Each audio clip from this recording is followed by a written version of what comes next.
Good morning, my dear student. This is Ravi Singh, your science teacher, again present here to teach you a new subject, that is physics. So let's start our new topic, a new chapter, that is motion. Motion. चलिए आज हम लोग एक नया शुरुआत करते हैं motion physics को पढ़ते हैं. क्या है फिजिक्स? अभी तक जो आप पढ़े हैं क्लास 8 तक, उस टेक्निक को चेंज करके एक नए तरीके से शुरुआत करते हैं. हर चीज़ों को, हर कॉन्सेप्ट को समझना है, याद कुछ नहीं करना है, रटना कुछ भी नहीं है. ठीक है, कुछ भी नहीं रटना है, यहाँ तक कि यूनिट तक नहीं रटना है, यूनिट भी नहीं रटना है. एक नए तरीके से शुरुआत करते हैं. हमारा फिजिक्स का पहला चैप्टर है, वो है क्या? मोशन. ठीक है, देखिए ये जो मोशन है, ये रियल मोशन 2-3 क्लास के बाद स्टार्ट होगा. मोशन पे आएंगे. उससे पहले हमको एक बेसिक चीज के बारे में पढ़ना है. आप अभी तक 8 क्लास में पढ़े होइएगा. स्पीड बराबर डिस्टेंस बाय टाइम, डिस्टेंस बराबर स्पीड इनटू टाइम, फोर्स बराबर मास इनटू एक्सीलरेशन. पता नहीं पढ़े या नहीं पढ़े, फोर्स क्या होता है ये तो पढ़े होइएगा. पुश एंड पुल या समथिंग रहा होगा उसमें. यहाँ पे आप जो पढ़े हैं स्पीड बराबर डिस्टेंस बाय टाइम, पढ़े हैं ना, डिस्टेंस बाय टाइम. और ये भी पढ़े होंगे कि स्पीड का यूनिट कहीं लिखा होगा मीटर पर सेकेंड होता है, मीटर पर सेकेंड होता है. तो कैसे स्पीड का यूनिट मीटर पर सेकेंड होता है, क्यों मीटर पर सेकेंड ही होता है, इस चीजों को हम आज समझेंगे. ठीक है, तो चलिए सबसे पहले स्टार्ट करते हैं हमारा इस न्यू टॉपिक को. वो टॉपिक है हमारा यूनिट. यूनिट क्या होता है? What is unit? यूनिट क्या है? यूनिट? तो सिंपल सा यूनिट क्या है? एक किसी क्वांटिटी को मेजर करने के लिए एक स्टैंडर्ड क्या है? तरीका है, स्टैंडर्ड तरीका है मेजरमेंट का. क्या है? यूनिट. जैसे हम या आप कहीं भी गए मार्केट में, बोले आलू लेना है, आलू, तो आप जाके उसको बोलिएगा, इशारा करके बोलिएगा इतना आलू दो, इतना आलू दो. तो देगा क्या? वो नहीं देगा. क्या बोलेगा? अरे भाई क्वांटिटी बताओ, कितना चाहिए, क्वांटिटी बताओ बोलेगा. आप कहेगा इतना दे दो, इतना दे दो, तो देगा? कहेगा ये पागल ही है, यही समझेगा पागल है. मतलब अब मान लीजिए हमारे देश में तो बहुत सारा यूनिट का सिस्टम है. जैसे अब आलू किसी को खरीदना है, पोटैटो खरीदना है, ठीक है. अब यहाँ पे इंडिया में हम बोले कि अरे भैया 5 पसेरी दे दो, तो आपको पता है पसेरी मतलब क्या होता है? 5 kg. ये तो पता है इंडिया में. अब वही इंसान अगर अमेरिका चला गया कहाँ? अमेरिका में जाएगा, मान लीजिए उसको आलू खरीदना होगा, और वहां बोलेगा 5 पसेरी दे दो, तो अमेरिका वाला समझेगा 5 पसेरी क्या होता है, बोलेगा व्हाट. तो मतलब वो समझ नहीं पाएगा 5 पसेरी. अब कुछ मान लीजिए हमारे यहाँ तो बहुत, अपने यहाँ तो क्या है, 1.25 किलो 2.5 किलो, मतलब अजीब तो होता है ना. तो मेरे कहने का मतलब क्या है, अगर हम यहाँ पे अगर पसेरी बोल रहे हैं, पसेरी मतलब 5 kg, तो हम इंडिया में समझ रहे हैं इस चीजों को. लेकिन अमेरिका में अगर हम वही चीज उस टर्म का यूज करते हैं, क्या वो समझेगा? नहीं समझेगा. तो यूनिट क्या है? यूनिट है क्या? सबसे पहले एक तो ये इट इज, लिखते हैं क्या है unit. It is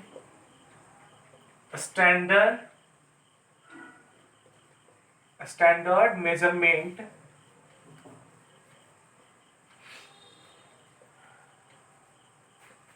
of a substance. किसी सबस्टांस को मेजर करने के लिए क्या है? मेजरमेंट करने का एक तरीका है. क्या है? यूनिट है. यूनिट में 2 चीज होता है, आपको गौर करना है. जैसे यूनिट में या किसी भी चीज को अगर मेजर करना है तो मेजरमेंट में 2 चीज होता है. एक होता है न्यूमेरल वैल्यू, और एक होता है उसका यूनिट. किसी चीज को अगर मेजर करना है तो 2 चीजों से कर सकते हैं. क्या?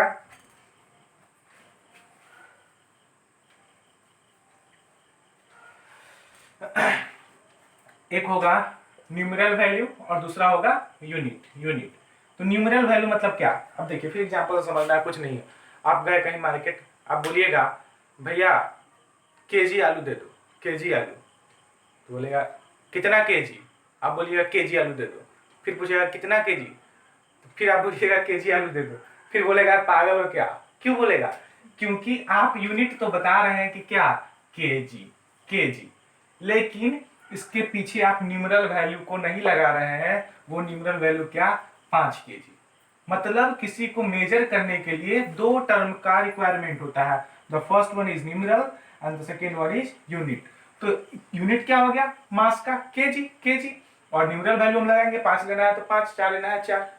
अब फिर गए मार्केट, बोले भैया आलू लेना है 5 दे दो, क्या लेना है, अब कुछ और लेना होगा तो टेबल के चेयर लेना है तो बोलिएगा 5 चेयर तो दे देगा क्योंकि वहां पे अलग कैसे।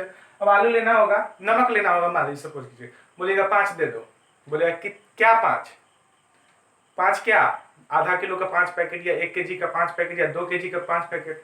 तो क्या होगा, केवल 5 बोलिएगा तब भी कहेगा पागल ही है, क्या बोलेगा पागल ही है। क्यों, क्योंकि अब भी ये अधूरा है, क्योंकि हम इसका यूनिट नहीं लगाए, क्या केजी नहीं लगाए।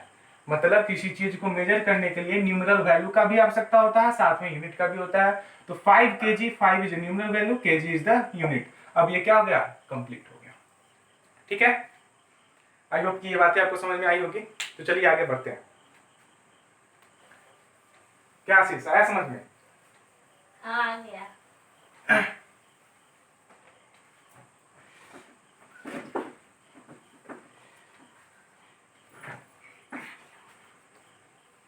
चलिए देखिए अब क्या है, एक टर्म नया, फिजिकल क्वांटिटी। फिजिकल क्वांटिटीज क्या होता है? फिजिकल क्वांटिटीज बहुत सिंपल सा चीज है, कुछ भी नहीं है। ऐसा कोई भी चीज जिसको मेजर करा जा सकता है उसको क्या बोलेंगे? Physical quantities. Anything which can be measured is known as physical quantities. ठीक है, किसी भी चीज, लेंथ हो गया, डिस्टेंस हो गया, डिस्प्लेसमेंट हो गया, वेलोसिटी हो गया, स्पीड हो गया, इस सब चीजों को मेजर कर सकते हैं तो वो सब क्या है? फिजिकल क्वांटिटीज है। ठीक है, फिजिकल क्वांटिटीज है। लेकिन तो पहले समझ गए फिजिकल क्वांटिटी होता क्या है। ऐसा कुछ भी जिसको मेजर करा जा सकता है उसको बोलेंगे फिजिकल क्वांटिटी। अब मान लीजिए क्या होगा, फिजिकल क्वांटिटी का एग्जांपल तो आपको बता दिए, स्पीड, लेंथ, टाइम, डिस्टेंस वगैरह वगैरह जो भी। अब कोई किससे, मान लीजिए कोई पर्सन है, ठीक है, या कोई किससे कितना प्यार करता है, इस प्यार को कोई मेजर कर सकता है क्या? नहीं कर सकता है, तो वो फिजिकल क्वांटिटी होगा? लव नहीं होगा। किसी से कोई हेट ही कर रहा है तो कितना हेट कर रहा है? 50 केजी कोई हेट कर सकता है क्या? हम उससे 50 केजी हेट कर रहे हैं, ये पॉसिबल है? हम आपसे 80 केजी हेट कर रहे हैं, पॉसिबल है? या बोलेंगे नहीं हम आपसे 2000 केजी लव कर रहे हैं, तो ये हो सकता है? नहीं हो सकता। लव, हेट, अफेक्शन वगैरह, इस इमोशंस, इस सब चीजों को कैलकुलेट नहीं करा जा सकता है।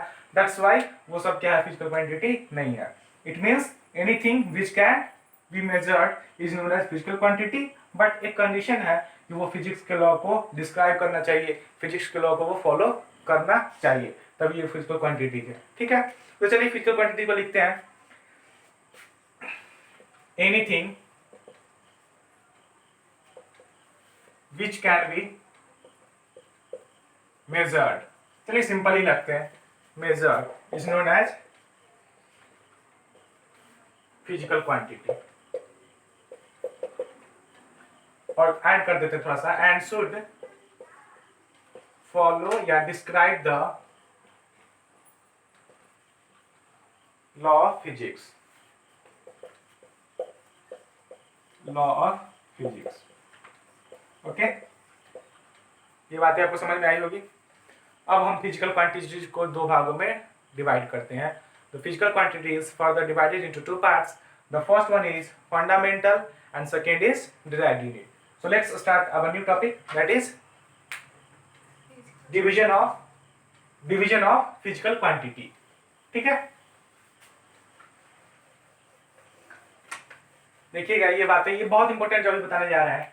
फिजिकल क्वांटिटी को दो भागों में बांटते हैं, ये सीख लीजिएगा।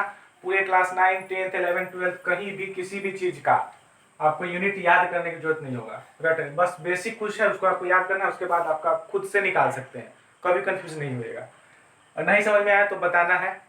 ठीक है, कितना मिनट का लेक्चर होगा? 9 मिनट। तो देखिए फिजिकल क्वांटिटीज सब कुछ बता देंगे। फिजिकल क्वांटिटीज, डायमेंशनल फॉर्मूला कैसे निकालते हैं, बहुत आसान है।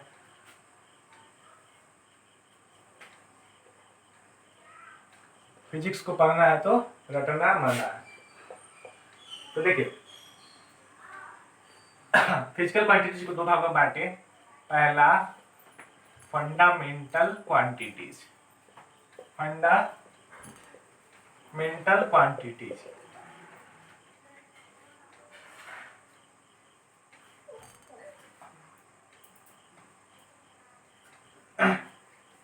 दूसरा डिराइव्ड क्वांटिटीज। तो देखिए गौर करना है क्या है फंडामेंटल, क्या है डिराइव्ड, क्या है फंडामेंटल, क्या है डिराइव्ड। तो जो फंडामेंटल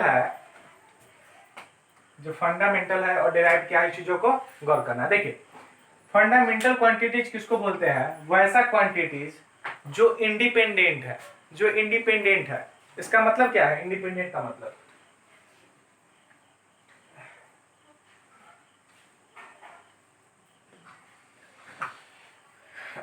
इंडिपेंडेंट का मतलब है वो किसी दूसरे सबस्टांस पे डिपेंडेंट नहीं है, किसी दूसरे सबस्टांस पे डिपेंडेंट नहीं है, उसको बोलते हैं फंडामेंटल क्वांटिटीज या फंडामेंटल यूनिट भी बोलते हैं। ऐसे 7 होते हैं, 7 फंडामेंटल यूनिट है या क्वांटिटीज है।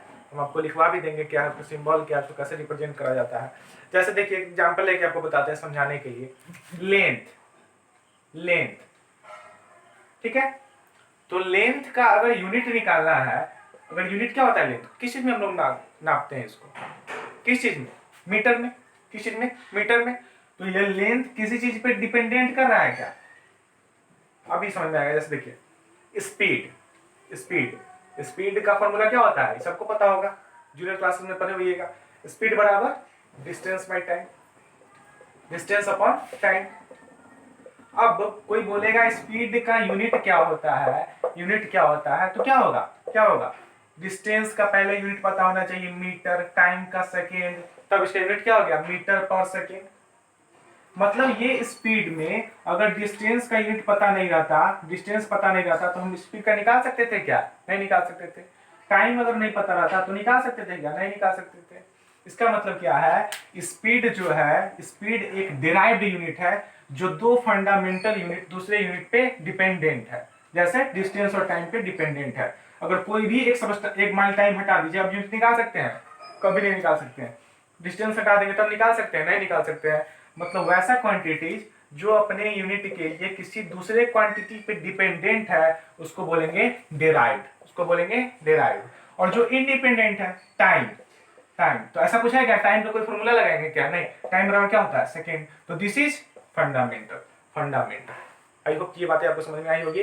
What is fundamental, the quantities which are independent is known as fundamental quantities, or the quantities which are derived from the fundamental quantities are known as derived quantities।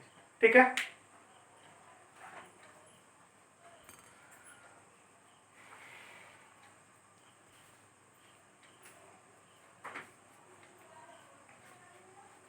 तो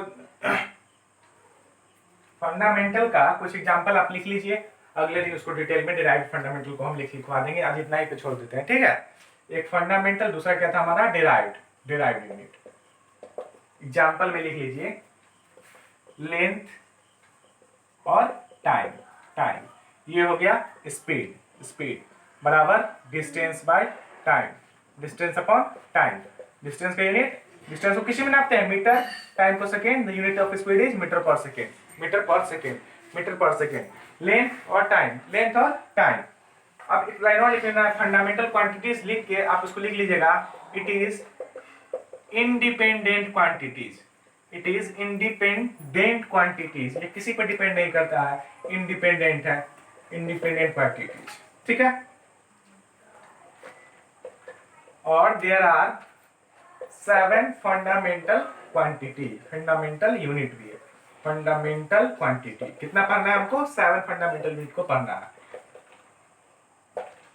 और इसमें derived unit में आप खुद से लिख लेंगे, इट इज डिराइव्ड फ्रॉम, आप लिख ही देते हैं यहाँ पे, इट इज डिराइव्ड फ्रॉम